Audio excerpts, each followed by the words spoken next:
paano nagsimula yung youth mo? Bale, ever since nung nagkamulat na ako ng kaisipan dito sa church, may young people na noon. 15, 14 years old pa lang din ako noon. Tapos so magkaka-fellowship, ganon. Tapos usually mga 15 to 20 people lang kami. So kung imaginein, merong mga 10 nasa harap kasi sila yung worship team, tas may 5 sa baba, sila yung mag-worship. Even at that time, meron na talagang, we had yung parang young people before, we had hopes na may gagawin si Lord, may gagawin si Lord. Talagang sobrang nagpe-pray kami, tapos pinagpe-pray namin yung young people. Kasi alam namin na dadami. Yun nga lang, at that time, 15 to 20 lang kami, mga 16, siguro mga 10 to 15 years ago, ganun siya nag-start. One time, meron kaming parang revival na fellowship noon na mga 20 people lang kami noon. Tapos nagpa-pray kami noon, umiiyak sa Lord. And then may isa sa mga youth noon na nagsalita siya. Sabi niya, nagkaroon siya ng vision na 20 people lang kami ha. Tapos nagkaroon siya ng vision noon na mapupuno yung buong church ng mga youth. And nung time na yun, amazed na kami. Kasi mapuno lang yung isang column ng church, masaya na kami noon ng young people. Magka-50 nga lang parang wow, sobrang saya.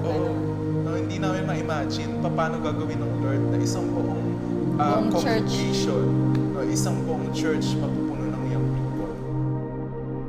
Unti-unti, padami siya ng padami. Tapos this year, nag-launch na kailangan ng identity ng young people dito sa church.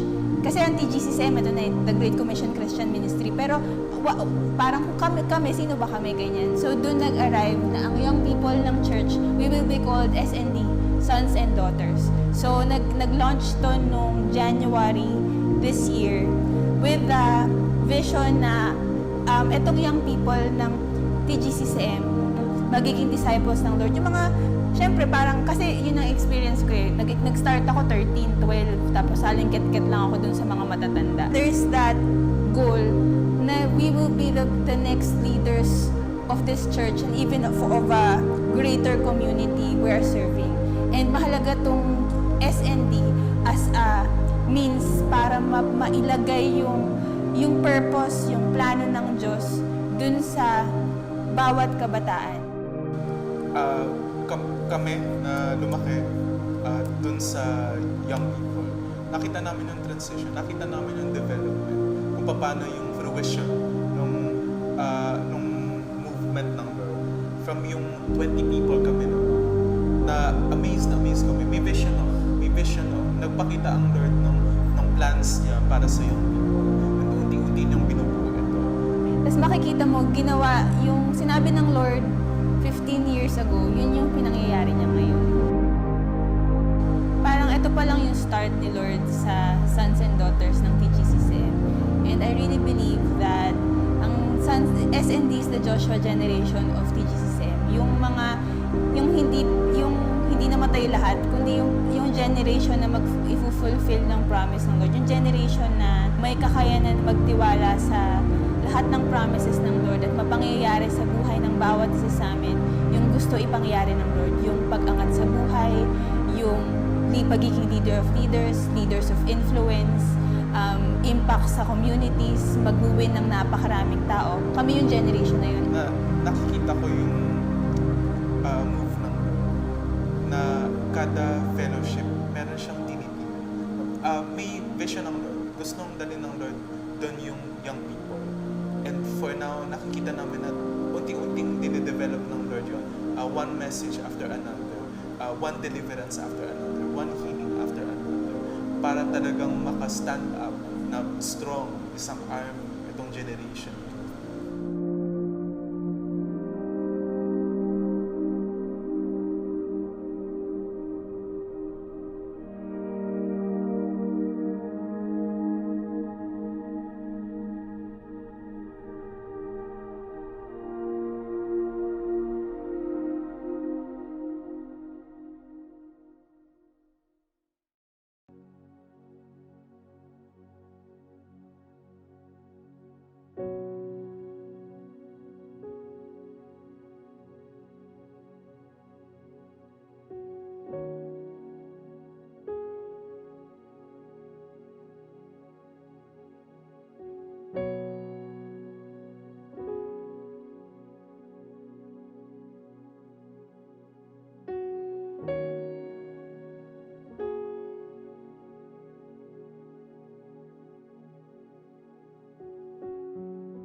Mapagpalang umaga po sa ating lahat. Araw na naman po ng linggo, araw na naman po ng pagsamba natin sa ating pong Panginoong Diyos.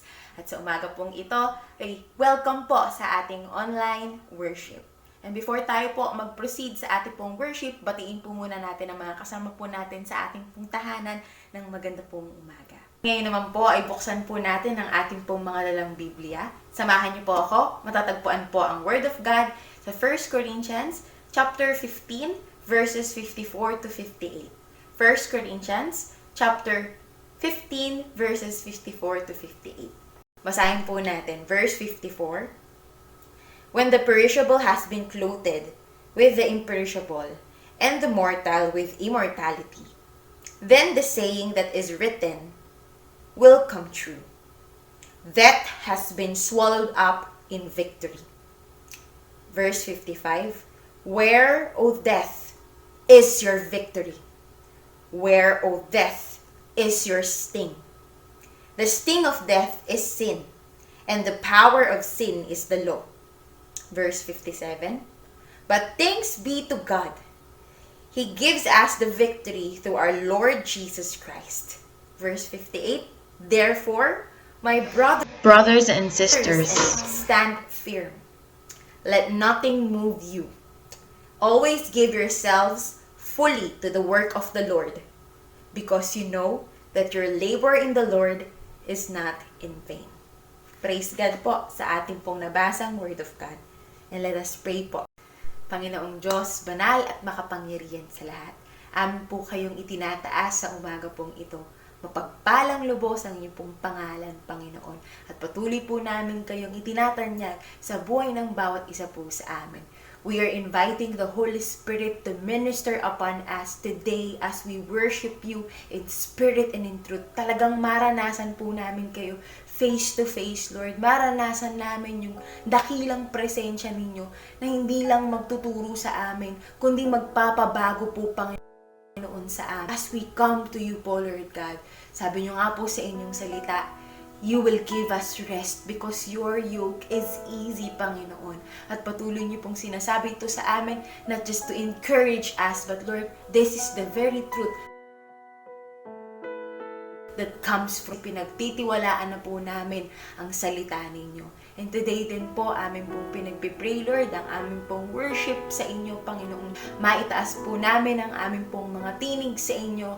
Hayaan niyo po, Lord God, that every worship songs will be our prayer, Panginoon. At hayaan niyo po, Lord God, na through this, Lord, talagang yung mga nabibigatan, Panginoon, ay magkaroon ng kagaanan. Yung mga nahihirapan ay magkaroon po ng kaluwagan sa kanila pong mga buhay. Yung mga nalulungkot ay magkaroon po ng joy of our salvation po, Lord God, sa panahong ito ng aming pong pagsamba sa inyo. Hayaan niyo po, Lord God, na maging kumpleto kami, God, sa talagang pagnanais, Lord, na masumpungan, maranasan po kayo, Panginoong Diyos, sa umaga po. And today, Lord, as we come and hear your words na inyo pong dadalhin sa inyo nga pong lingkod, Panginoong Diyos, na si Pastor Modi, I pray, Father, that we will receive your word, Panginoon, na sinasabi ng salita niyo that is good for teaching, rebuking, correcting us, training us in righteousness, Panginoon. Na talagang dun kami madala at hindi basta lang na gusto naming malaman o gusto lang naming marinig na salita, kundi yung salitang nagmumula po sa inyo with conviction, Panginoon. With depth po, Lord, with depth po, Panginoong Diyos, yung may lalim, Panginoon, na talagang dadalhin kami sa kalaliman ng pananampalataya. I pray, Father, na as we come to you po, Panginoong Diyos, talagang maranasan po namin yung siksik, liglig, umaapaw, Panginoon, na pagpapalang ibibigay niyo po sa bawat isa po sa amin. Pinagpipray ko din po, Lord, sa pagkakataong ito, yung mga first timer pa lang na manunood po ng online worship na ito, hayaan niyo po, Lord, na dito pa lamang, Lord, maranasan nila, Panginoong Diyos, that they are never alone, that there is help, and you will help and rescue them, Panginoon. Makita nila na ang pagmamahal niyo ay higit pa sa pagmamahal sa mundong ito, Panginoong Diyos. Pinagpipray din po namin yung mga kapatiran na datihan na nakasama namin at ngayon pa lamang po ulit nakabalik sa worship. Salamat po, Lord, sa kanila pong mga buhay dahil kayo po'y nagtagumpay sa kanila at pinili po nila ang araw na ito upang makabalik po sa pagsamba sa inyo, Panginoong Diyos. Santa, you have won us po, Panginoon. Your victory is absolute po, Panginoon. Talagang magre-remain po sa bawat isa po sa amin. And today, Lord, hayaan niyo po, Panginoong Diyos, na talagang kami po, Lord God, ay makaranas, Panginoong Diyos, ng kaluwalhatian, kadakilaan mo po, Panginoon. At maipakita, Lord God, kung mga buhay. Kayo po talaga ang maitaas sa umaga pong ito. And Lord, we are ready to worship you in spirit and in truth. And we pray, Lord, na talaga namang pong patuloy po namin tong gawin as a lifestyle po, Panginoong Diyos. At hindi by season, Panginoon, na hindi pag gusto lang namin. Pero gawin po namin ito as if our life really depends on it, Panginoon. Salamat po, Lord God, sa umaga pong ito. Sa inyo po namin ibinabalik ang mataas na papurit pagsamba. Po yung prayer namin. In Jesus' name, Amen. Praise God po. At today po, tumayo po tayo. Tayo po ay sumamba sa ating pong Panginoong Diyos. Let us worship our God. Good morning po sa ating lahat.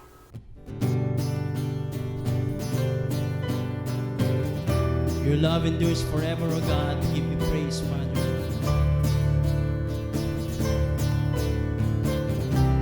Sing give thanks to the Lord. Give thanks to the Lord, our God and King. His love endures forever. For He is good, He is above all things. His love endures forever. Sing praise, sing praise. With a mighty hand and outstretched arms, His love endures forever.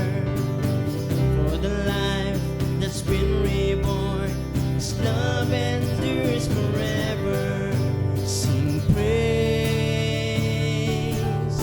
sing praise. We sing praise, sing praise, sing praise. Forever God is faithful, forever God is strong. Amen. Forever God is with us, forever and ever. Forever God is faithful, forever God is strong. Forever God is with us, forever and ever. Forever.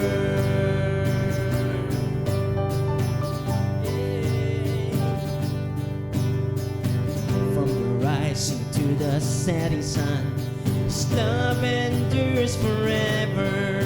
And by the grace of God we will carry on.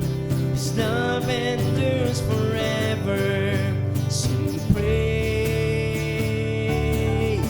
sing praise. We sing praise, sing praise,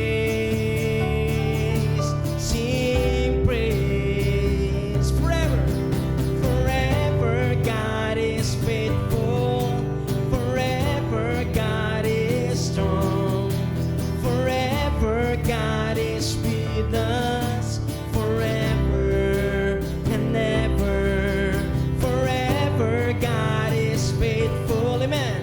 Forever God is strong, forever God is with us, forever and ever. Forever. Jesus, we sing His love. His love endures forever. We sing. His love endures forever. Amen. His love endures forever. His love endures forever. His love endures forever. His love endures forever. His love endures forever. His love endures forever. We sing. His love endures forever. His love endures forever. Sing praise. Sing praise. Sing praise. We sing praise. Sing praise.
Your love endures forever, oh God. We give you praise. Hallelujah.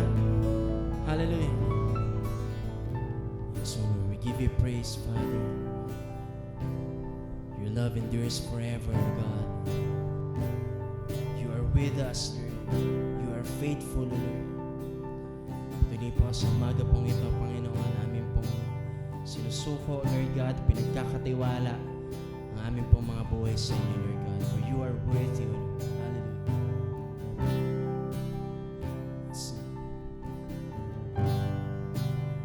Worthy of every song we could ever sing, worthy of all the praise we could ever bring, worthy of every breath we could ever breathe. We live for you, Jesus.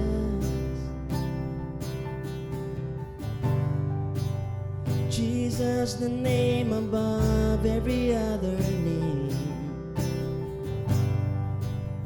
Jesus, the only one who could ever save. Worthy of every breath we could ever breathe. We live for you. You're holy, holy. There is no one like you. There is none beside you. Open up my eyes in wonder. Show me who you are and fill me with your heart and lead me in your love to those around me. Yes, Jesus. Sing worthy of every song. Worthy of every song we could ever sing. Yeah. Worthy of all the praise we could ever bring. Worthy of every breath we could ever breathe. We live for you, Jesus. We live for you, Jesus, the name above every other name. Jesus, the only one who could ever save. Yes. Worthy of every breath we could ever breathe. We live for you. Oh, we live for you. You're holy, holy. There is no one like you. There is none beside you. Open up my eyes in wonder. Show me who you are and fill me with your heart and lead me in your love to those around me. Holy, there is no one like you. There is none beside you. Open up my eyes in wonder. Show me who you are and fill me with your heart and lead me in your love to those around me. Lead me, oh Jesus. Sing, I will build, and I will build my life upon your love. It is a firm foundation, and I will put my trust in you alone, and I will not be shaken, and I will build my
my eyes see and wonder.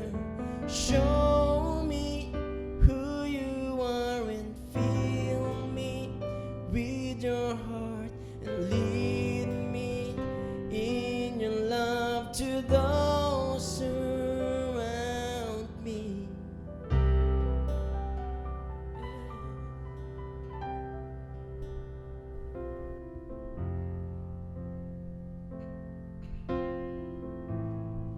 Yes, oh God, we put our trust in you, Lord. We put our trust in you, Father.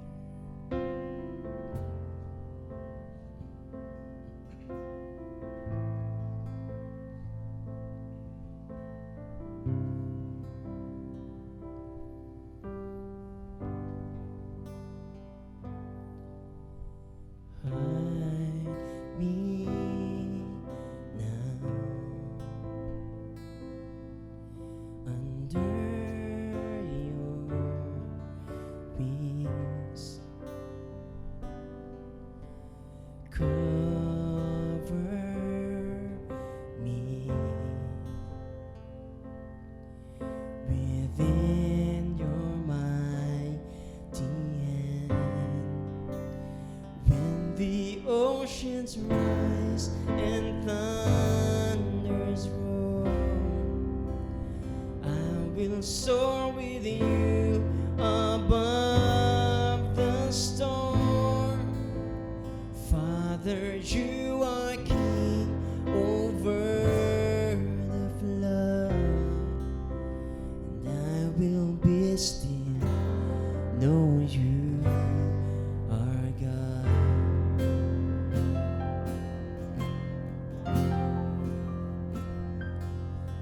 Find rest, my soul,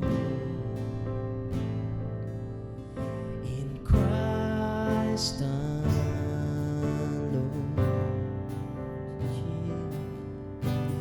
Oh, His power,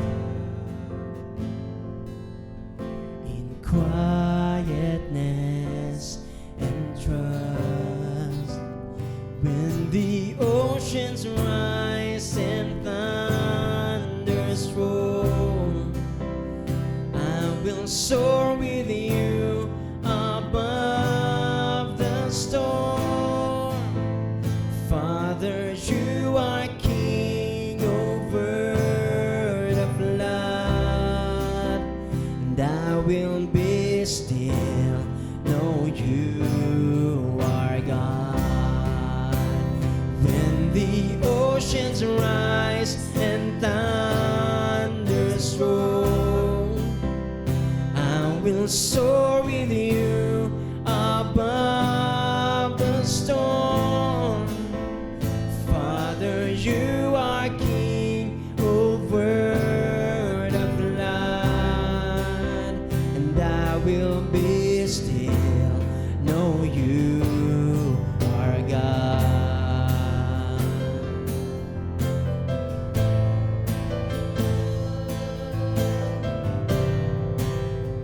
Oh, we know you're God, you're my God, Jesus.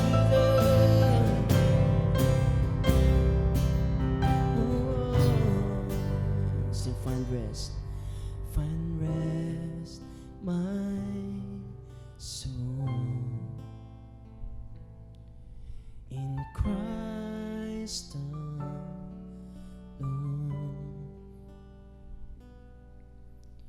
Know His power,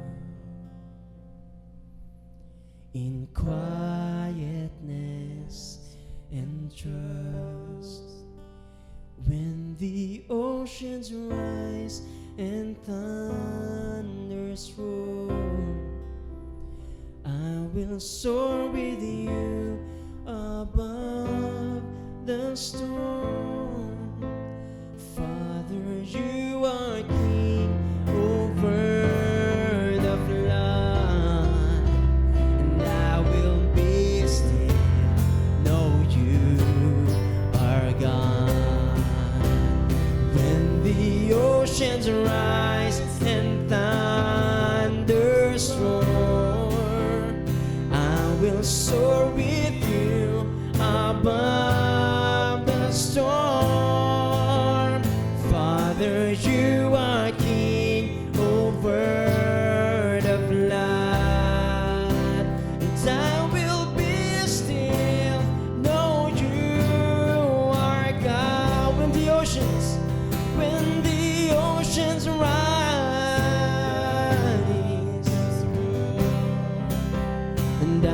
will soar with you above the storm.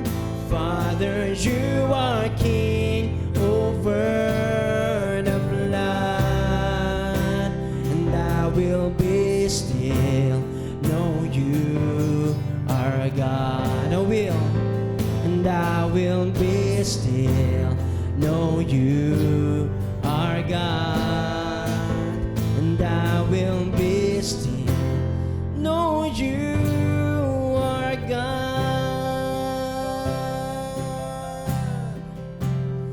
Lord, we will know and we will be still, Panginoon, that you are God alone. You are with us, O God. Sa iyo po ang lahat ng papuri, sa iyo po ang lahat ng pagsamba. Sa pangalan ng aming Panginoong Yesus, palakpakan po natin ang Panginoon. Hallelujah! Magandang araw sa lahat. Araw din ng ating pagsamba sa Panginoon. Pag tayo sumamba sa Panginoon, iti nagiging araw ng ating kapahingahan ng ating katawan, ng ating soul, isip at saka emotion. Pagka tayo ay naka-worship sa Lord, nagkakaroon tayo ng panibagong sigla sa buhay, panibagong lakas. Lumiliwanag ang tingin natin sa buhay. Ito rin yung panahon na nagkakaroon ng renewal ang ating spirit. Second Sunday ngayon ng August, sa araw na ito natin gaganapin ang ating komunyon. Ang komunyon, ito yung celebration ng ating pakikipagtipan sa Diyos. Gaganapin natin ito pagkaraan ng preaching ng salita ng Panginoon. Nais kong makibukas kayo sa akin doon sa ating text, Hebrews chapter 12, verses 1 and 2. Binanggit doon sa talata, therefore, since we are surrounded by such a great cloud of witnesses, let us throw off everything that hinders and the sin that so easily entangles. And let us run with perseverance the race marked out for us, fixing our eyes on Jesus, the pioneer and perfecter of faith. For the joy set before him, he endured the cross, scorning its shame, and sat down at the right hand of the throne of God. Sa ating pagpapatuloy, manalangin muna tayo. Panginoon, amin po inilalapit ang mga salita na ipapahayag ngayon. Nilalapit po namin, magkaroon po ng liwanag ito sa amin pong pakikinig, sa amin pong pag-unawa.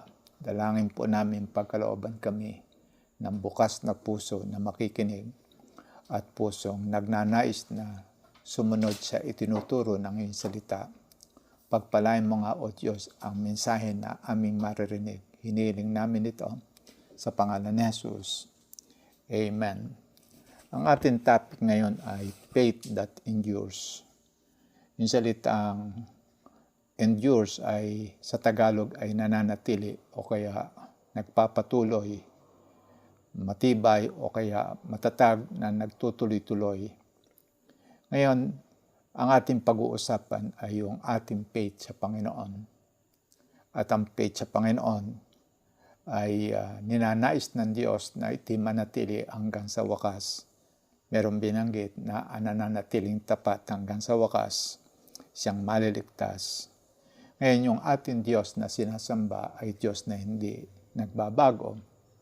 Ngayon, doon sa ating main text, nais kong isite yung verse 2. Binanggit dito na ituon natin yung ating tingin sa Panginoong Hesukristo. Binanggit na sa yung pioneer and perfecter of faith. Yung salitang pioneer, siya yung founder o kaya author o kaya nagsimula ng pananampalataya o kaya pinanggagalingan ng pananampalataya. At binanggit perfecter of faith. Ngayon alam natin na si Jesus Christ ay nagkatawang tao. Siya naparito sa anyong laman at siya totoong tao nang siya namumuhay dito sa ating daigdig.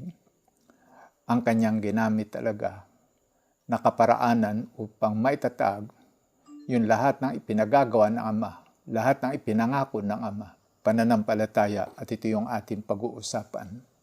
Si Jesus Christ ang pinaka-source ng pananampalataya na hindi yung bang titigil, kundi nagpapatuloy sapagkat si Jesus Christ, ang kanyang faith ay nag-endure. Binanggit nga rito sa talata, for the joy set before him, he endured the cross, scorning its shame, and sat down at the right hand of the throne of God.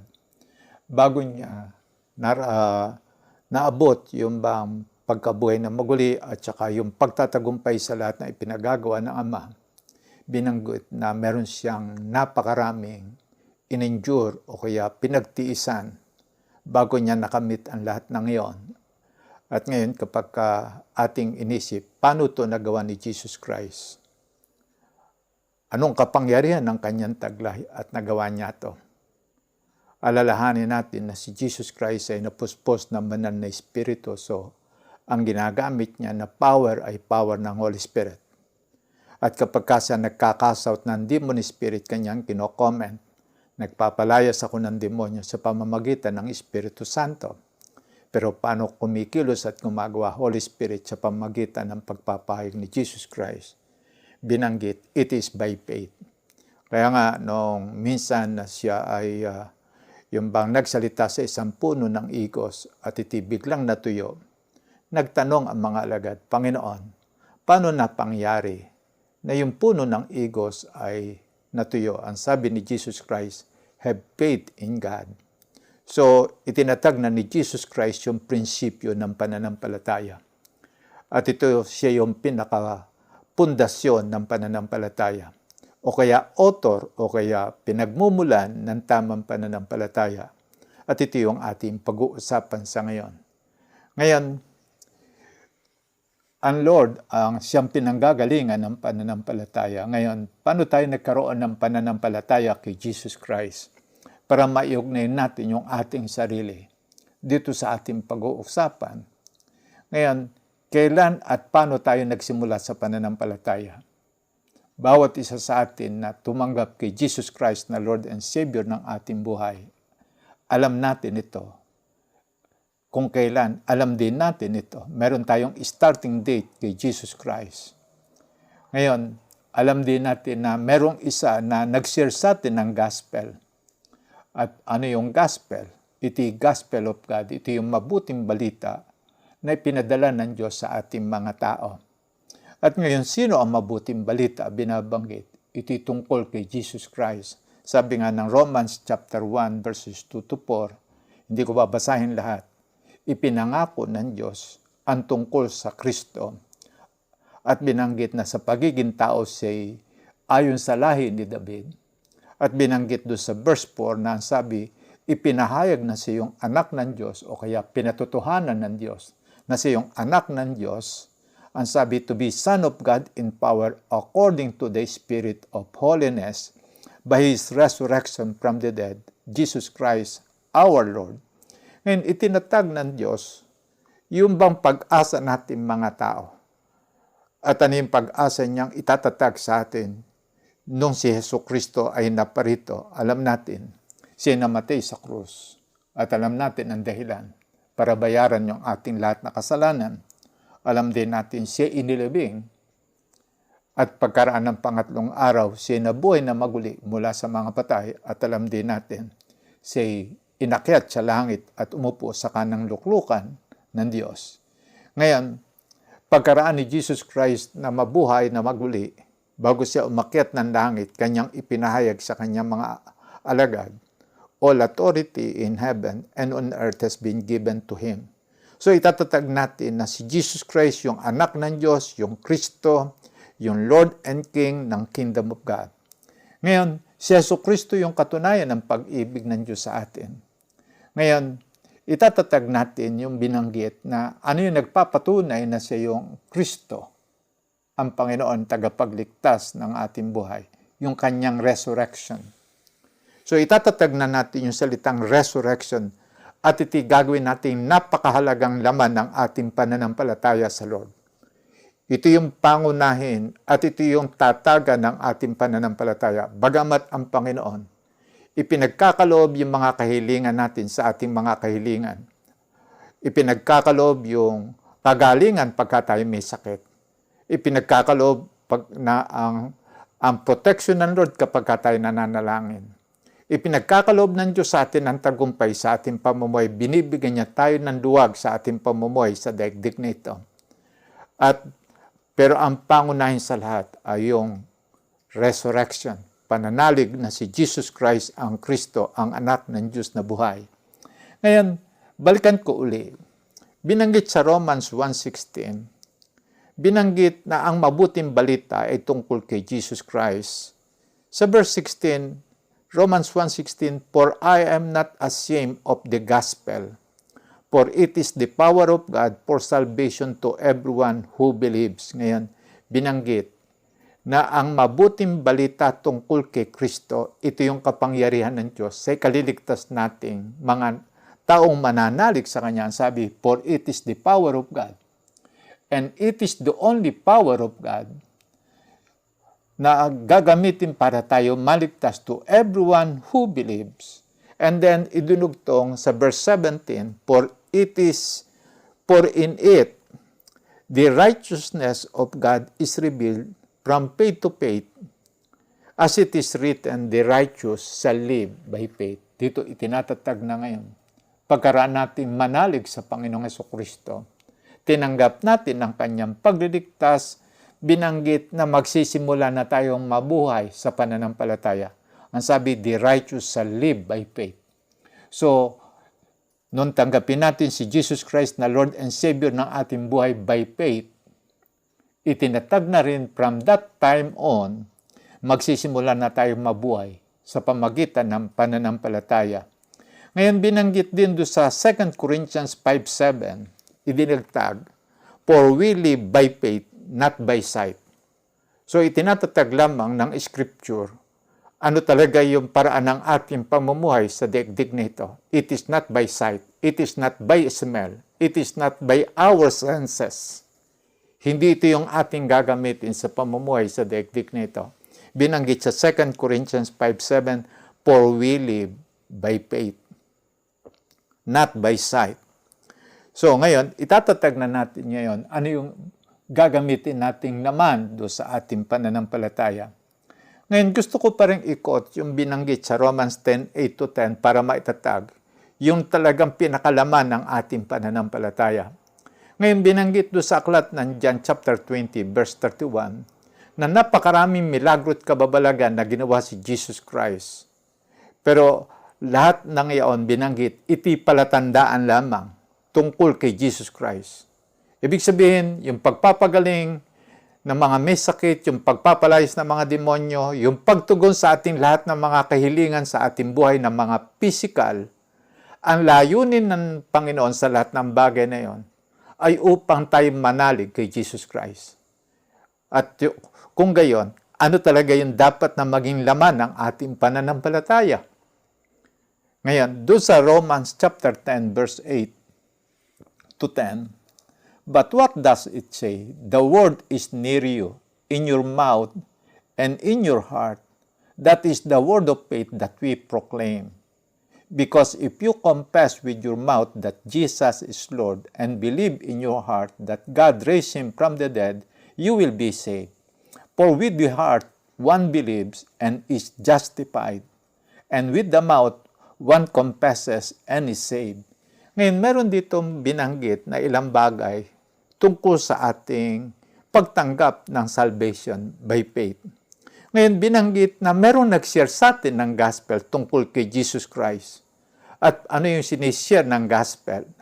Ano yung laman ng pag-share ng gospel? Pagka tinignan natin yung Acts chapter 2, ang pinatutunayan ni Peter do sa kanyang mga tagapakinig ng mga Hudyo na si Jesus Christ ay bagamat pinatay, nabuhay na maguli. At palagi ang iyon ng kanilang pinakasentro ng kanilang pangangaral, resurrection ni Jesus Christ. At doon pinatutunayan na merong resurrection of the dead, na bagamat mamatay ang tao sa laman, merong pagkabuhay na maguli. Ngayon binanggit dito na ang yung mabuting balita, tinatawag na ito yung word of faith.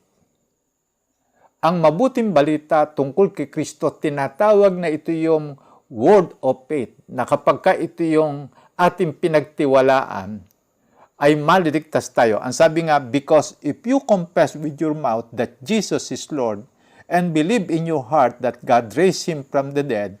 Ngayon, meron ditong dalawang binanggit na bagay doon sa verse 9. Romans 10:9. Kung atin do ipapahayag ng ating labi na si Jesus ang Kristo, siya yung Panginoon. Siya yung Panginoon. And then believe in our heart that God raised Him from the dead. Ang sabi, binanggit, si Jesus Christ ay nabuhay na maguli mula sa mga patay, you will be saved. Ano talaga yung pagbabatayan ng Panginoon para tayo iligtas, para tayo patawarin sa ating kasalanan, para lalangin ang ating bagong pagkatao. Pagtitiwalaan natin si Jesus ang Kristo at yung pangalawa, pinaniniwalaan natin ang resurrection. Ang laman ng ating pananampalataya, resurrection. Kaya binanggit, believe in your heart that God raised Him from the dead, you will be saved. Hindi yung bang naniniwala tayong si Jesus ang Kristo ang Panginoon, nagpapagaling na may sakit. Hindi rin yung bang si Jesus Christ ang kaparaanan para lahat ng pangako ng Diyos ay tutugunin para sa atin. Totoo, gagawin yun ng Panginoon. Pero ang pinakasentro talaga ng pagtitiwala natin sa Panginoon ay yung resurrection. Yung pagkabuhay natin mag-uli. Kaya nga binabanggit, believe in your heart that God raised Him from the dead, you will be saved. Ano yung gagamitin daw basis ng Panginoon para itatag yung ating salvation? We believe in the resurrection. We believe in our resurrection. Paano kung ang atin lamang paniniwala? We believe Jesus is Lord. We believe in His healing. We believe doon sa Kanyang pagpapaunlad ng ating kabuhayan. Bibigyan tayo ng tagumpay. Karaniwan yun ang laman ng ating pananampalataya, pero itinatatag na ang dapat na maging laman ng ating pananampalataya kay Jesus Christ, resurrection natin. Yung pagkabuhay natin maguli. So ang atin talagang titingnan ay hindi buhay sa lupa. Pwedeng alisin yung lahat ng yon. Hindi rin yung luwag ng buhay. Bagamat kailangan natin yun at ibinibigay ng Panginoon. Hindi rin yung kagalingan sa ating karamdaman. Hindi rin yun ang ating batayan na talagang doon nakatuon yung ating pananampalataya.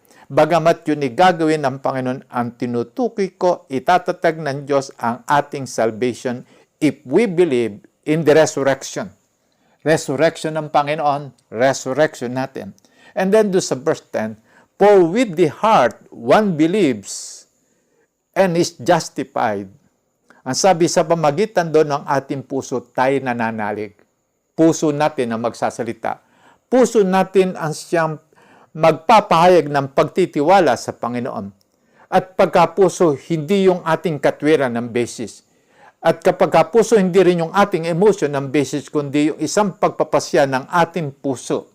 Na si Jesus Christ ay nabuhay na maguli at ang sabi, for with the heart one believes, and then siya ay binabanggit pinawawalang sala. And then itinatag, and with the mouth one confesses and is saved. At doon binanggit yung pangalawa. Yung una, yung salitang justified, ipinatawad yung ating lahat na kasalanan, pinawalang sala tayo, itatatag na ng Diyos na lalalangin niya tayo ng bagong pagkatao, and then pagkakalooban tayo ng eternal life, and then magkakaroon na tayo ng panibagong buhay na magsisimula sa Panginoon, pero meron pangalawa na magtatatag para lamang mailigtas tayo. Ang sabi, and with the mouth, one confesses. Binanggit sa pamagitan ng labi, one confesses. Yung salitang confesses, iti patuloy niyang gagawin. Ano ipapahayag niya? That Jesus is Lord. Patuloy niyang ipapahayag that Jesus is His Lord. Na kahit ano yung dumaraan sa kanyang buhay, ano man yung nangyayari, ano man yung bigat na kanyang pinagdadaanan, maging maganda o pangit ang kanyang kalalagayan, o kaya nagtagumpay, o kaya may kabiguan, o ano man kanyang hinaharap, kanyang palagi ang i-confess, Jesus is Lord. At itatatag yung kanyang salvation. Ang sabi, and with the mouth one confesses and is saved. Doon sa aklat na Romans 10:13, binanggit, for everyone who calls on the name of the Lord will be saved. Ito na ngayon ang prinsipyo. Ang sabi, kung sino man ang tatawag sa pangalan ng Panginoon, ililigtas yan ng Panginoon. Kaya lamang, yung pagtawag na ito ay hindi lamang once. Pananatilihin natin na palagian tayong tatawag sa pangalan ng Panginoon. And then, Romans 10:17, itinatag, so faith comes from hearing and hearing through the word of Christ. Bakit ko idinagdag itong Romans 10:17? Yung pananampalataya natin, saan doon nanggaling? Ang sabi, from hearing. Ang ipakikinggan, hearing through the word of Christ. At mark natin yung word na yon, word of Christ. Salita ni Kristo. Yung salita ni Kristo. Yun ang ating pakikinggan, hindi ibang tinig. Kundi tinig ni Jesus Christ, yung kanyang salita. Kaya nga, binanggit ko na yung imamark natin yung faith. Bakit? Saan doon manggagaling ang faith? Comes from hearing the word of Christ. And then, yung prinsipyo nyo, itinatag na rin ng Panginoon, na yung faith din natin mag-grow from continuous na hearing the word of Christ. And then, kailan tayo makakarinig ng word of Christ? Pagka tayo ay nagbabasa ng Bible na may kasamang prayer. At kailan tayo makakarinig ng salita ng Panginoon? Pagka tayo ay tumatawag sa Panginoon. At kailan yun? Sa anumang sitwasyon. Pagka mayroong nagaganap na sitwasyon sa atin, tatawag tayo sa Panginoon at maririnig natin ang tinig ni Kristo. At ililigtas niya tayo. At kapag tayo nagigipit, tatawag din tayo sa pangalan ng Panginoon. At ang Panginoon, didinggin tayo, magkakaroon siya ng salita sa atin. Any trouble o kaya testing o anuman temptation, itatatag natin, tatawag tayo sa Panginoon. Bakit? Binanggit, everyone who calls on the name of the Lord will be saved. Hindi lamang nung minsan nating tinawagan ng Panginoon, ipinatawad ng lahat ng ating kasalanan, sasabihin natin, nakatawag na ako ng once, tama na yon. Pagka tayo may sakit, nakatawag na ako nung araw, tama na yon. Hindi yun ang prinsipyo ng Panginoon. Every time na mayroong sitwasyon darating sa atin o anuman ang pangyayari, tatawag tayo sa pangalan ng Panginoon. And then, yung prinsipyo, everyone who calls on the name of the Lord will be saved. So doon natin itinatatag talaga na yung ating pagkilala kay Jesus Christ. So makikita natin yung pag-ooperate ng faith. So tinanggap natin si Jesus Christ na Lord and Savior once. Pero yung ating pagtawag sa kanyang pangalan ay tuloy-tuloy. Sa bawat pangyayari, sa bawat sitwasyon, sa bawat trial, sa bawat trouble, sa bawat pangyayari ng ating buhay, sa bawat pagpapasya bago mangyari lahat ng iyon o kaya nangyayari yon, tatawag tayo sa pangalan ng Panginoon. Ngayon, tingnan ninyo yung karaniwang binabanggit ni Jesus Christ sa kanyang pangangaral. Sa John chapter 6, verse 40, kanyang binanggit sa Tagalog, sapagkat ito yung kalooban ng aking Ama, ang lahat ng kumilala at sumampalataya sa anak ay magkaroon ng buhay na walang hanggan. Pagka nanampalataya, meron ng eternal life. At ani pangako, sila'y muli kong bubuhayin sa huling araw. Ani pangako ng Diyos, sa huling araw, mabubuhay ka uli. Then, tinanong ni Jesus Christ si Martha, nung sabihin niya, mabubuhay na maguli yung iyong kapatid na si Lazaro, sapagkat si Lazaro na kapatid ni Martha namatay. Alam mo, sabi ni Martha, alam ko po siya mabubuhay na maguli sa huling araw. Ano yung nakatanim sa isip, sa puso ng mga taong may pananampalataya kay Jesus Christ? Ano yung kanilang pinangahawakan? Resurrection. Resurrection from the dead. The second coming of Christ. Yung pagkabuhay na maguli, ito yung pinakabuod ng pagtitiwala nila sa Panginoon. Ngayon doon sa John 6:47, binanggit, pakatandaan ninyo, ang sumasampalataya sa akin ay may buhay na walang hanggan. Ngayon, itatag pa natin, yung pangako sa mananalig, ani pangako sa mananalig, muli kong bubuhayin sa huling araw. Ngayon, Sa 1 Peter 1:3 binanggit, "Praise be to the God and Father of our Lord Jesus Christ. In His great mercy, He has given us new birth into a living hope through the resurrection of Jesus Christ from the dead." Meron kayong mapapansin sa talata na sa biyaya kahabagan ng Diyos sa atin, muli tayong ipinanganak. Saan? Sa living hope. Ano living hope? Through the resurrection of Jesus Christ. Ano yung incorporated dun sa bagong pagkatao na inilagay sa atin ng Panginoon? Ano yung nakasangkap doon? Yung pag-asa na mabubuhay kang maguli. At ulitin ko uli, na yung isinangkap na ng Panginoon doon sa ating bagong pagkatao, nakatanim na sa ating faith, yung bang pagkabuhay na maguli, ito yung isinangkap niya doon sa ating bagong pagkatao. Merong resurrection. Kaya nga, itatatag na natin itong bagay nito. Kaya nga, ano yung laban ng ating faith? Kaya nga, binabanggit, fight the good fight of the faith, take hold of the eternal life. Pansinin ninyo, ano yung laban ng faith? Ano yung kanyang pinanghawakan? Ano yung kanyang inilalaban sa buhay? Hindi material. Hindi pwesto sa gobyerno o kaya sa isang corporation. Hindi yung kanyang kalalagayan sa daigdig nito. Hindi yung tingin sa kanya ng mga tao. Kasi kung minsan ang ating inilalaban yung katayuan natin. Ang inilalaban ng ating faith kung minsan ay hindi yung bang itinatag ng Panginoon sa atin, kundi yung ating sarili. Inilalaban natin yung ating usap, inilalaban natin yung ating katwiran. Pero ang sabi rito, ang inilalaban ng ating faith, ang pinanghawakan natin, eternal life, resurrection. At kung ito ang atin talagang inilalaban, alam na natin, mananatili tayo doon sa tapat na pananampalataya hanggang sa huli, sandali ng ating buhay. Bakit? Ang atin talagang inaasahan sa Panginoon, resurrection. Resurrection.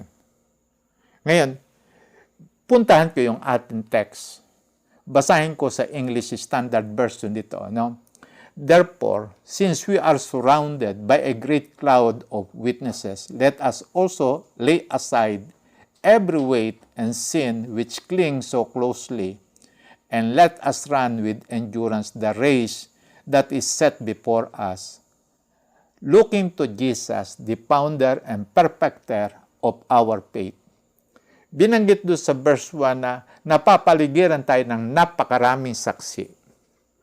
Sino yung tinutukoy na napakaraming saksi rito? Sa context, chapter 11 ng Hebrews. Ang tinutukoy doon, yung mga believer ng Panginoon. Pagka ating pinansin, ito yung mga taong nanampalataya sa Panginoon. Sila man ay nagtakbo ng kanilang pananampalataya at they endured. They persevered. Nagtiis sila. Nagtiyaga sila. At binabanggit na silang lahat ay naging tapat sa pananampalataya. Binanggit yung surrounded by so great cloud of witnesses. Kaya lamang gusto kong tingnan natin yung salita doon sa Hebrews chapter 11, doon dinefine ang faith. Bagamat natalakay na natin sa ibang preaching ito. Ngayon, sa Hebrews chapter 11 verse 1, "Now faith is confidence in what we hope for and assurance about what we do not see." So, dinefine na ngayon, ano yung faith? Sigurado ka, tiyak ka. At kung sigurado ka, tiyak ka, ilalaban mo ito. Ano katiyakan talaga na ilalaban mo yung laman ng iyong pananampalataya kapag tayo sigurado? Tiyak ka, hawak mo na ito. Bakit ulitin ko binanggit ko kanina? Isinangkap na sa ating bagong pagkatao, yung resurrection. Na sa second coming of Christ, ay tinitiyak na ng Diyos na tayo mabubuhay na maguli. Isinangkap na yon. Na maghihintay na lamang tayo ng panahon na dumating yung second coming of Christ and then we will be resurrected. Bakit? Naka-incorporate na doon sa ating bagong pagkatao yung resurrection. Taglay-taglay na natin yon. At paano ito na itatag ng Panginoon? Ang sabi, by faith. At paano ito nag-ooperate sa atin? We have this confidence doon sa pag-asang yon na binigay sa atin ng Panginoon. At bagamat hindi natin nakikita, ang sabi, assurance about what we do not see. Okay. Ngayon, binanggit sa Hebrews 11:5 and 6, tingnan natin yung example ni Enoch. Okay. By faith, Enoch was taken from this life so that he did not experience death. He could not be found because God had taken him away. But for before he was taken, he was commended as one who pleased God. Ang sabi, si Enoch daw, hindi na namatay, kundi naganap na yung pagbabagong anyo. Ibig sabihin, sa ating kapanahonan, rapture. Kinuha na lamang siya ng Diyos. Hindi na niya naranasan ang kamatayan. At ito'y pwede rin mangyari sa atin sa second coming of Christ. Lahat ng namatay na nananalig kay Jesus Christ, unang bubuhay na maguli. At yung mga buhay na mga aabutan, hindi na mamamatay, kundi sila ay kukunin na lamang, babaguhin ang kanilang katawan na katulad ng katawang maluwalhati ng Panginoon. At bakit sila irarapture? Itutulad tayo kay Enoch na ang sabi, he could not be found because God had taken him away. Ganun daw ang gagawin sa atin sa last day, sa resurrection, o kaya pagka tayo inabutan na buhay, hindi na tayo mamamatay. Kaya lamang merong binanggit dito. Paano namuhay si Enoch? He was commended as one who pleased God. Nalugod ang Panginoon sa kanya at idinugtong Hebrews 11:6. And without faith, it is impossible to please God. Paano namuhay si Enoch? By faith. Paano siya naging kalugod-lugod sa Panginoon? He lived by faith, not by sight, not by emotion. Ipinasya niyang mamumuhay siyang kapiling at kasama ng Diyos. Binanggit nga dun sa aklat ng Genesis, he walked with God. Yung bang, kung ano yung lakad ng Diyos, yun ang kanyang lakad. Kung ano yung idea ng Diyos, yun ang taglay na idea ni Enoch. Kung ano yung gusto ng Diyos, yun ang kanyang gusto. He walked with God. At ito rin ang inaasahan ng Panginoon sa atin na pagkaroon niya tayong lalangin ng bagong pagkatao, itinatag niyan tayo anak ng Diyos at ninanais niyang itatag din natin yung isang pasyaw, we will walk with God. And then, balikan ko itong Hebrews 11:6. Without faith, it is impossible to please God because anyone who comes to Him must believe that He exists.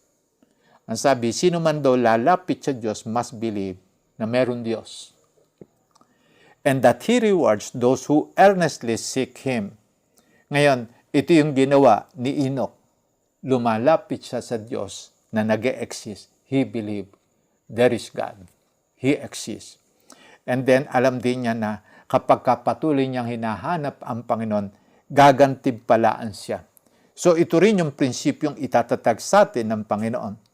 So, ngayon, binanggit ko itong bagay nito, yung Hebrews chapter 11, iti chapter ng pananampalataya at ulitin ko, iti chapter na i-define ang faith. At ito rin yung chapter na ipinakita ng mga nag-define ng faith na ito kung paano siya namuhay, kung paano sila namuhay. So, i-define dito, kaya nga hindi ko matatalakay ngayon yung chapter 11, pero maganda natin pag-aralan yung naging buhay nila. Yung patutuon ng kanilang pananampalataya na sila nanatiling tapat hanggang mamatay. No? Nanatili silang tapat hanggang mamatay. Kaya nga doon sa Hebrews chapter 11 verse 13, all these people were still living by faith when they died. Pansinin niyo mabuti, lahat doon ng mga taong ito ay namuhay by faith hanggang mamatay. Ang sabi, were still living by faith when they died. Namumuhay sila sa pananampalataya hanggang sa sila'y mamatay. At ito yung ninanais ng Panginoon makita sa atin, ipapasya natin na tayo mabubuhay sa pananampalataya hanggang mamatay. Kaya nga binanggit yung paano natin ito gagawin. Ang sabi doon sa Hebrews chapter 12 verse 1, para raw tayo makatakbo, binanggit, let us also lay aside every weight and sin which clings so closely. Meron dalawang bagay na binabanggit. Pansinin niyo, let us. Yung salitang let us, lahat ng believer, let us. Ako'y believer, kasama ko sa let us. Do you believe? Kasama ka sa let us. Do you really believe? What do you really believe? Ano talaga yung pinanghahawakan ng iyong faith? Ang pinanghahawakan ko ng faith, resurrection. Ano pinanghahawakan mo sa faith? Kay Jesus Christ. Bagamat tayo ay tumatawag sa Panginoon para tayo pagalingin, tayo pinagagaling, paano kung hindi tayo mapagaling ng Panginoon? Yung ba yung laman ng ating faith? Kasi alam natin, si Elisha, yung bang sumunod kay Elijah, alam mo, kanya ikinamatay, karamdaman, pero meron siyang 2 taong binuhay na maguli. Marami siyang pinagaling, pero siya namatay sa karamdaman. Pero anong laman ng kanyang pananampalataya? Resurrection. Kaya ko ito'y tinatatag ay upang mailagay lamang sa atin, ano yung laman ng mga taong may pananampalataya na ito na nag-endure, pinagtiisan ng trial, nilabanan ang mga temptation, at kanilang hinarap ang lahat ng mga pangyayari sa daigdig nito na nanatiling tapat sa pananampalataya. Ano ang laman ng kanilang faith? Ang lagi lang nilang binabanggit, mabubuhay ako uli. Sigurado ka ba? Sigurado ka. Si Jesus Christ, pagka tinanong mo, alam niyo ang laman ng faith din ni Jesus Christ? Resurrection. Mamaya, tatalakayin ko yun. Ngayon, 2 bagay ang binabanggit para maitakbo natin yung ating pananampalataya. Ang sabi, let us lay aside every weight. Ano ba yung pabigat natin sa ating pananampalataya? Yung una, binanggit, kasalanan. Yung nagagawa nating kasalanan, yung mga unconfessed sin natin, pabigat ito sa ating pananampalataya. Meron ba tayong immorality? Meron ba tayong lust? Meron ba tayong bisyo? Meron ba tayong unforgiveness? Meron ba tayong unethical practice? O kaya yung mga bagay na ginagawa natin na hindi laman ng pananampalataya sapagkat binabanggit ng Scripture, anything that is not of faith is sin. Ano man daw ginagawa natin na hindi ayon sa pananampalataya, it is sin. So, ano yung ating gagawin? Repent. Repent. Ano pa yung pangalawang bagay na maaaring yung bang makapigil sa ating kalayaang itakbo ang ating pananampalataya? Ginamit dito yung imagery ng pagtakbo. Okay. Binanggit yung isa ay yung pabigat. It is not necessarily sin. Okay. Hindi naman nangangulugang iti kasalanan. Iti una yung mga bagay sa ating buhay na hindi kasalanan. Trabaho, maaaring iti maging pabigat sa ating pananampalataya in case na ito yung focus natin instead of Christ. Pwede rin naman yung ating pamilya. Hindi ito kasalanan, pero ito'y maaaring pabigat sa atin kapag yung ating main concern, intindihin lamang sa buhay, napapabayaan natin yung ating devotion, napapabayaan natin yung ipinagagawa ng Panginoon at hindi natin nagagawa yung kalooban ng Diyos sa ating buhay dahil sa ang ating focus sa pamilya. Ano yung gagawin natin? Magawa tayo ng priority ng buhay. Pwede rin naman yung pangarap natin, hindi rin naman kasalanan mangarap. Kaya lamang kung ito yung nagiging hadlang natin doon sa ating pagsunod sa kalooban ng Panginoon, ating i-align yung ating pangarap, ipailalim natin ito doon sa tamang priority natin. Ilagay natin sa ilalim ng pamamahala ng Panginoon. Pwede ring leisure. Mahilig tayo sa leisure. O kaya games. O kaya yung games, maaaring dahil sa ating paglalaro ay napapabayaan na natin yung dapat nating gawin. Nagiging sagabal ito sa ating paglago. Dapat sana tayo nag-aaral ng salita ng Panginoon. Dapat sana nagpapalago ng ating pananampalataya. Pero dahil sa ating mga ginagawang ito, hindi naman ito masasabing kasalanan. Pero ito'y nagiging hadlang. Facebook, hindi rin kasalanan yan. Pero kapag iti nagiging dahilan para mapabayaan natin yung prayer natin, yung iba nating ministry, iti nagiging pabigat na rin sa ating pananampalataya. Ngayon, another na isasama natin, yung trials of faith. Kung minsan intindi tayo sa ating mga trials o kaya nagwo-worry tayo, hindi naman kasalanan yung tinatry tayo sa ating pananampalataya.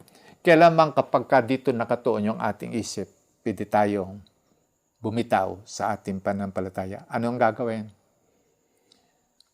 Yung susunod, look unto Jesus. Ang sabi doon sa verse 2, look unto Jesus.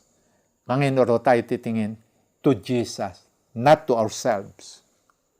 Kanginuro tayo titingin to Jesus, not to others. Kung minsan natitingin tayo doon sa ating kasama sa bahay, kasama sa loob ng church.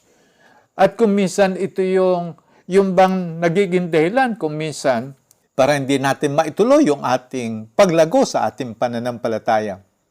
Look unto Jesus, not to our situation. Nalagay tayo sa kahihiyan, o kaya meron silang sinabi, o kaya merong issue, ulitin ko, look unto Jesus. Ngayon, look unto Jesus, not this world, ang gulo ng daigdig. Pero kapag dito natuon yung ating isip, maaari tayong maapektuhan.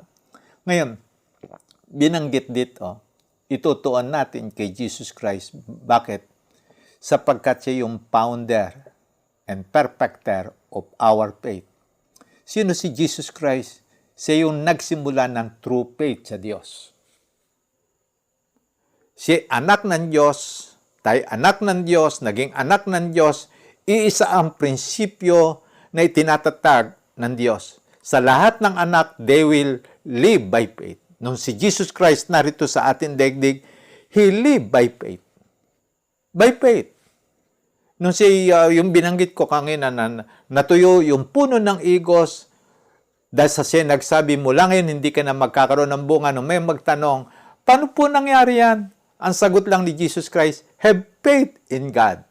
Pansinin ninyo na si Jesus Christ became obedient unto death. Kaya lamang yung salitang obedience, sabi ng Romans 1:5, obedience that comes from faith.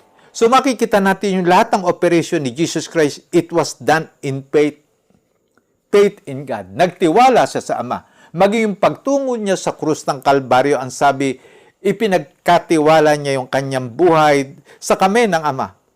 At ulitin ko, ano yung isang dahilan bakit hinarap niya ang lahat ng mga yaon?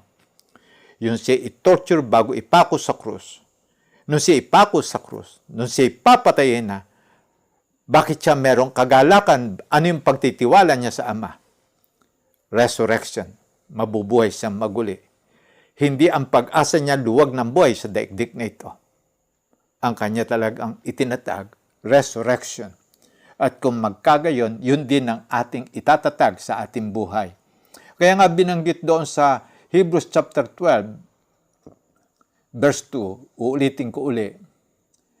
Ang sabi, the founder and perfecter of our faith. Siya yung author.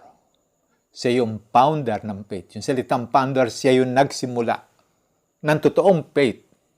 Ano yung faith ni Jesus Christ? Resurrection of the dead. At ano yung kasunod nun? Tayo mga tao. Magre-resurrect din. Resurrection of the dead. Tingnan yung binanggit. Perfect ba yung kanyang faith? Perfect ang kanyang faith. So, kaya niyang i-perfect yung ating faith. Huwag ka lang hihiwalay kay Jesus Christ. He can make your faith perfect.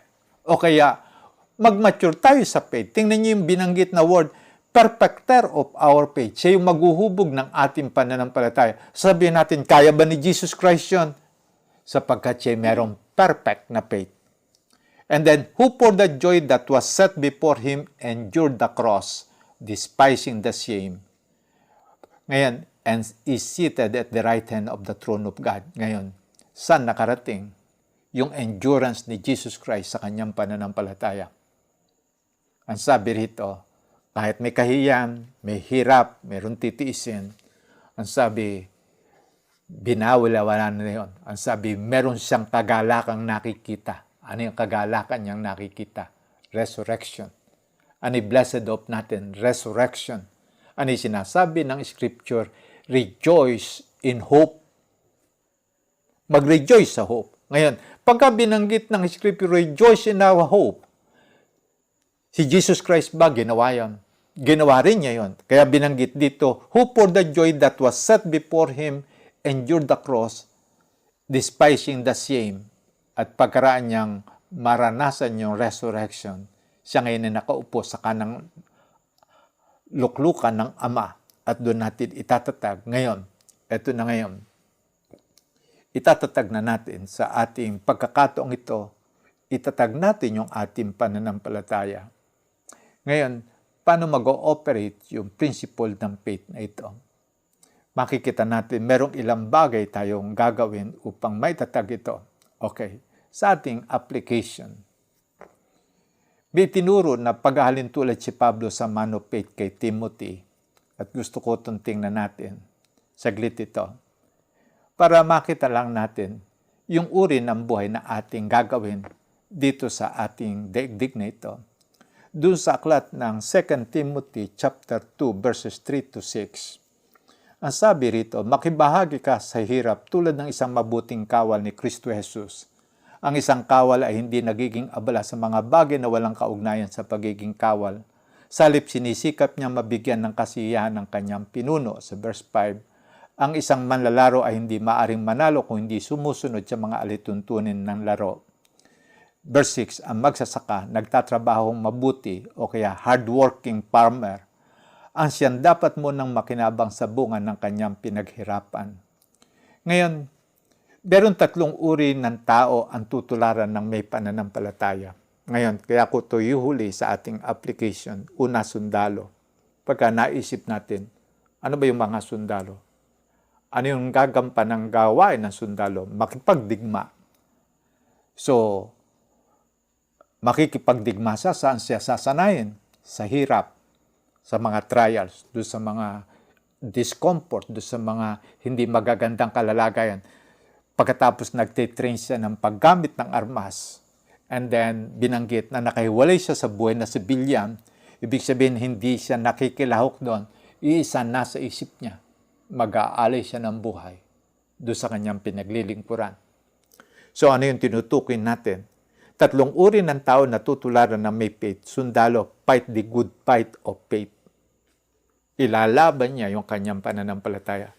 May trial, may trouble, may hardship, may suffering. Lahat na ngayon, ng mga discomfort na yon. Ano yung kanyang gagawin doon? Tatanggapin niyan lahat yun. Bakit? Isa siyang sundalo ni Kristo. At ano yung kanya talagang layunin? Bigyan ng kaluguran yung kanyang Panginoon, si Jesus Christ. Kaya nga binanggit dito sa talata, makibahagi ka sa hirap tulad ng isang mabuting kawal, binanggit. Ang isang kawal, ang sabi, sinisikap niyang mabigyan ng kasiyahan ng kanyang pinuno. Ang pinuno natin, si Jesus Christ. Yung pangalawa, atleta. Pansinin niyo, yung athlete, ang isang manlalaro, hindi maaring manalo kung hindi sumusunod sa mga alituntunin ng laro. So yung isa rin may pananampalataya. Ito na ngayon. Yung atleta, he competes according to the rules. So ano pag-aaralan niya? Rules. Patakaran ng laro.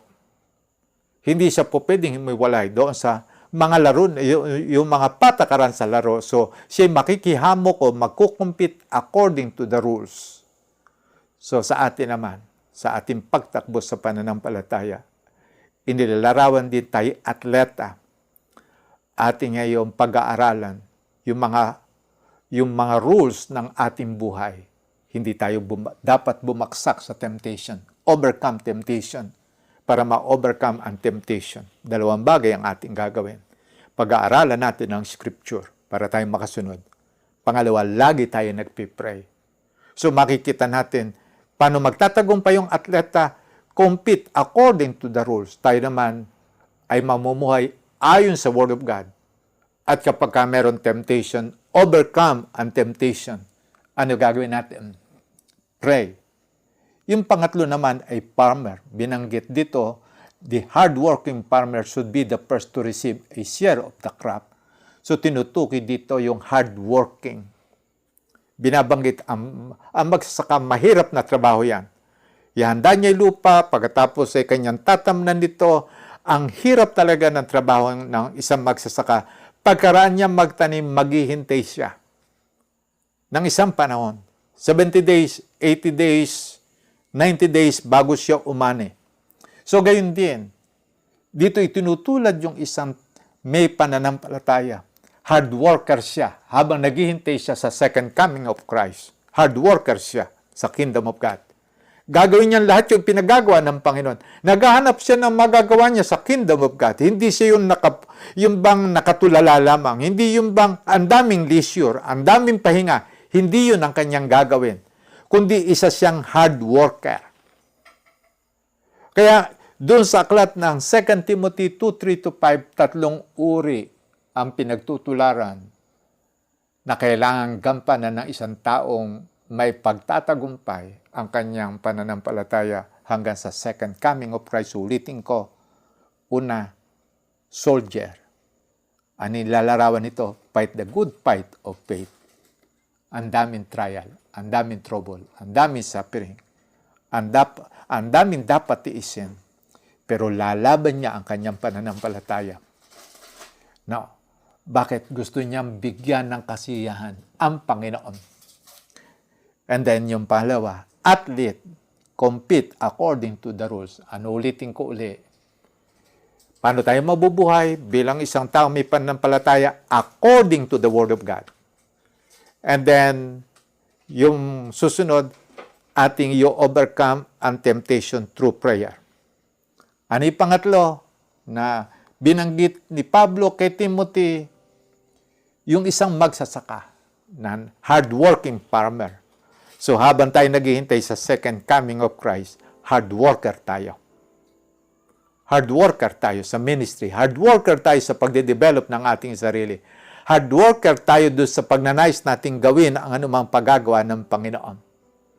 Ngayon, in conclusion, look unto Jesus. Naganap na yung resurrection. No? Kay Jesus Christ, look unto Jesus. Meron ba resurrection? Look unto Jesus. Tapos na niya yung kanyang bahagi. He was resurrected.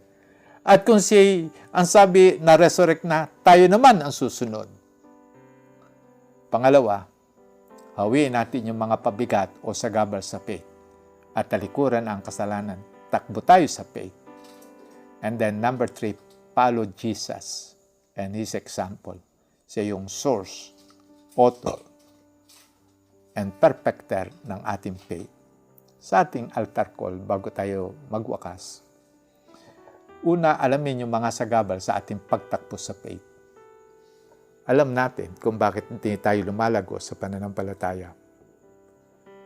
Pwede mong balikan yung 3 ginamit na imagery ni Pablo. Soldier, athlete, farmer. Hard worker ka ba? Do you live according to the rules? Inilalaban mo ba ang faith mo? So, sa pagkakataong ito, itatag na natin, huwag tayong hihiwalay sa Panginoon. Kung tayo man ay may kasalanan, may pagsuway tayo sa Panginoon, may bandage tayo, repent, confess. Nadi-discourage pa tayo? Nanghihina ba yung loob natin? Meron ba tayong duda? Be strong in the Lord. At ulitin ko, yung final phase ng ating salvation, resurrection. Darating ito. At ito yung aking sasabihin, whether you believe or not, there is resurrection. Bakit? Na-resurrect na si Jesus Christ. Kaya lamang, let us. So sa pagkakataong ito, tayo mag-pray ngayon. Itatag na natin yung ating faith.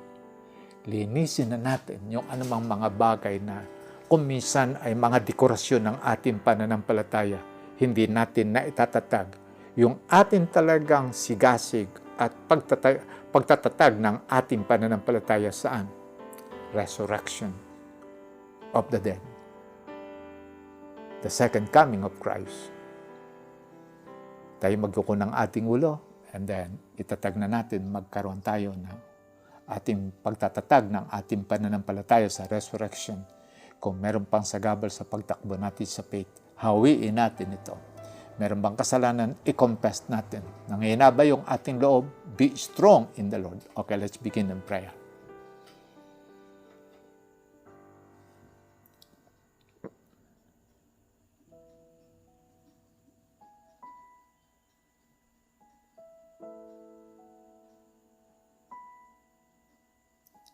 You pray.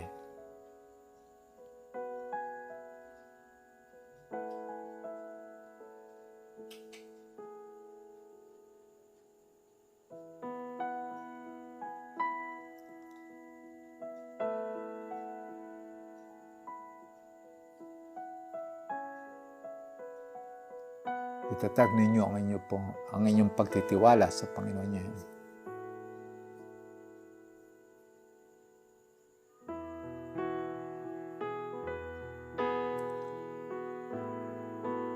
Lord, amin po inilalapit yung bawat isa na magkaroon na po kami ng pagtatatag ng laman ng aming pananampalataya.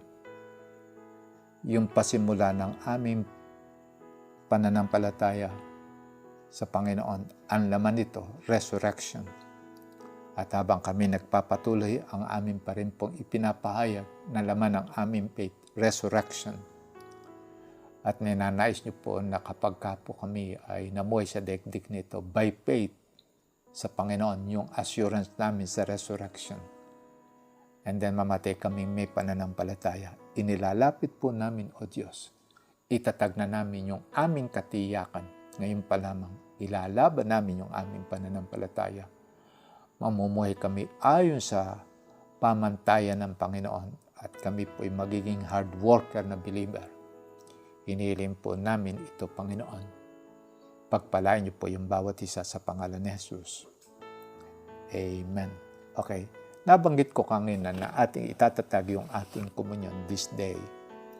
Alam natin na pagkaraang mamatay at mabuhay na maguli ni Jesus Christ, na itatag yung salvation, na itatag itong tipan na ito.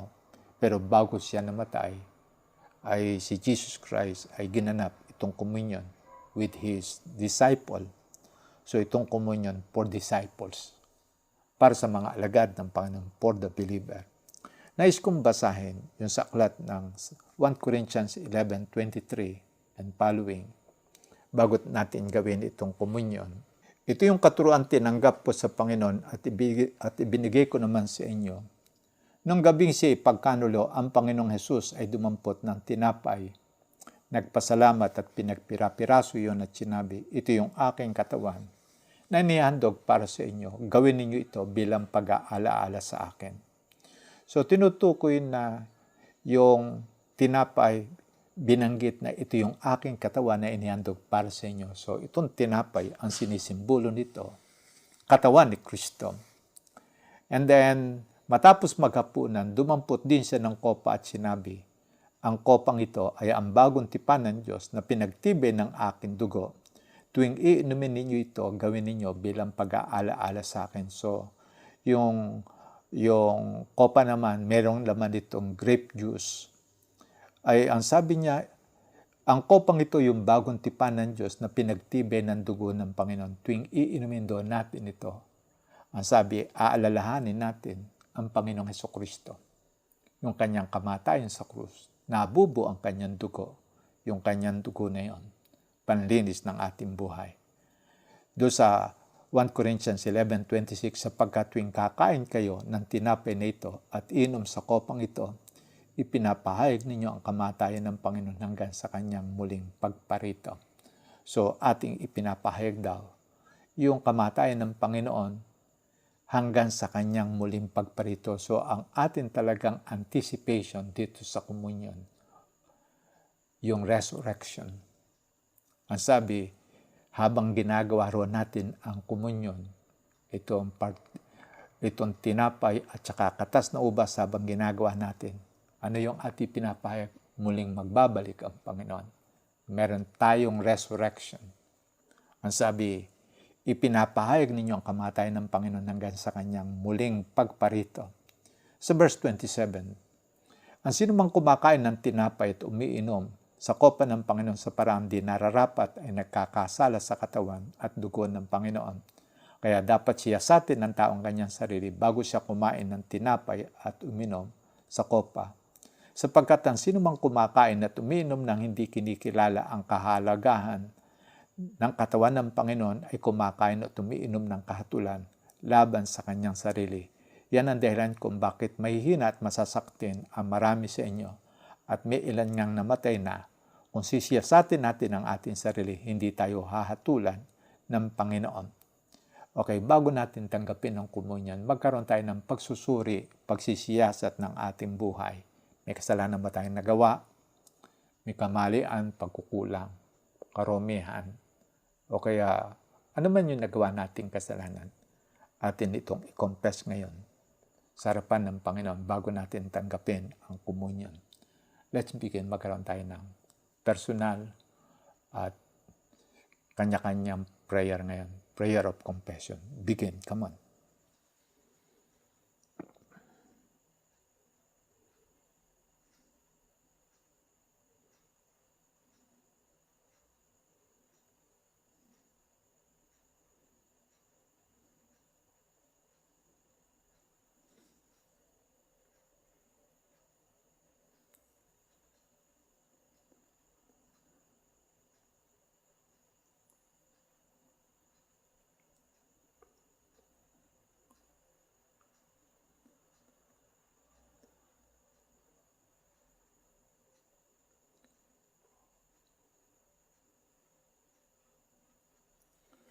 Panginoon, lumalapit po kami bilang isa ring congregation o isang bayan ng Panginoon na nilalapit namin yung aming buhay upang hilingin. Patawarin niyo na po kami sa aming lahat na nagawang kasalanan. Anumang pagkukulang sa mga pinagagawa niyo sa amin, anuman yung kasalanan namin nagawa o karumihan o kaya anumang bagay na nagawa namin laban sa inyo, patawarin niyo po kami. Pagindapatin niyo po kami sa komunyon na ito. Hinihiling namin, kayo po yung magpala sa amin sa gagawin namin itong komunyon. Hinihiling namin ito sa pangalan ni Jesus. Amen. Okay, hawakan natin ang tinapay. Binanggit ni Jesus Christ doon sa aklat ng John 6:48, then 50-51. Ang sabi ni Jesus Christ, ako nga ang tinapay na nagbibigay buhay. Ang sabi ni Jesus Christ, narito ang tinapay na bumaba mula sa langit, upang sino mang kumain nito hindi na mamamatay. Ako nga ang tinapay na nagbibigay buhay na bumaba mula sa langit, mabubuhay magpakailanman ang sino mang kumain ng tinapay na ito. At ang tinapay ay yung aking katawan na ibibigay ko upang mabuhay ang sangkatauhan. Meron tayong hawak na piraso ng tinapay. Ang sinisimbolo nito, katawan ni Kristo na kanyang inialay para tayo magkaroon lamang ng buhay. Uulitin ko, ang piraso ng tinapay nito na ating hawak, isinisimbolo nito, katawan ni Kristo. At ang sabi niya, ang sino mang kumain nito, hindi na mamamatay. Ang sabi niya, ang sino mang kumain nito, mabubuhay magpakailanman. At ito yung ating pangahawakan ngayon sa ating pagtitiwala sa Panginoon. Panginoon, amin po nilalapit ang pagtanggap namin ng tinapay na ito. Kinikilala po namin na ito'y nagsisimbolo ng katawan ni Kristo na inialay para lamang kami magkaroon ng buhay. Salamat po, Panginoong Hesukristo, sa pag-aalay niyo sa aming buhay. Sa pag-aalay ninyo ng inyong buhay para kami magkaroon ng buhay. Salamat din po sa iyo pong salita na kapag po kami kumain nito, magkakaroon kami ng mabubuhay kami magpakailanman. Salamat po sa inyo, Panginoon, sa pangalan ni Jesus. Amen. Kainin natin ang tinapay.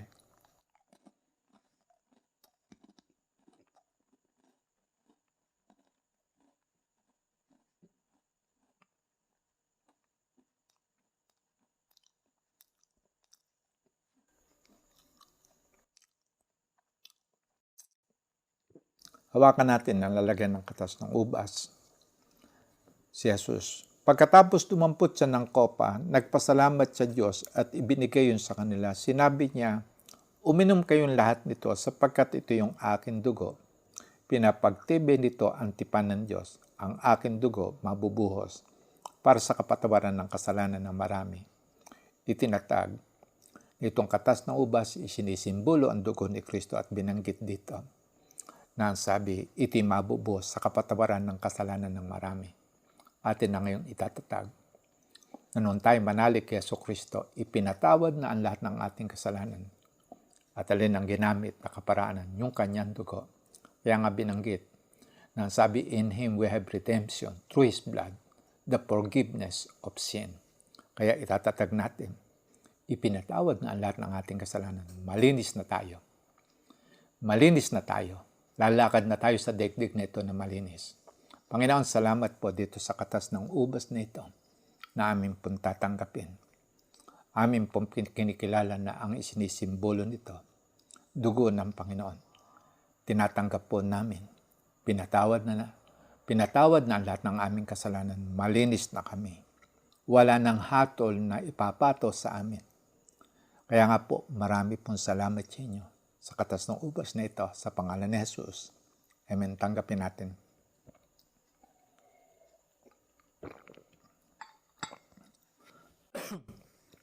Panginoon, salamat po dito sa komunyon na ito. Itinatatag ninyo yung aming kaugnayan sa inyo na kami merong covenant sa Diyos. At sa iyo pong covenant, itinatag nyo na sa amin, meron kaming resurrection. At kami papasok dun sa kingdom of God at mamumuhay na kami forever and ever sa piling ng Diyos. Salamat po, Panginoon. At habang kami narito sa daigdig na ito, mananatili kami sa tapat na pananampalataya. Susunod po kami sa inyo, Panginoon, sa pangalan ni Jesus. Amen. Panginoon, salamat po dito sa komunyon na itinatag po ninyo sa amin. Salamat din po sapagkat pinagpala ninyo ang bawat isa sa amin. Sa iyo namin ipinagkakatiwala ang buhay ng bawat isa. Amin din pong dalangin, bawat isa sa amin, mapanatili sa tapat na pananampalataya. Hinihiling namin ito sa pangalan ni Jesus. Amen. God bless you all.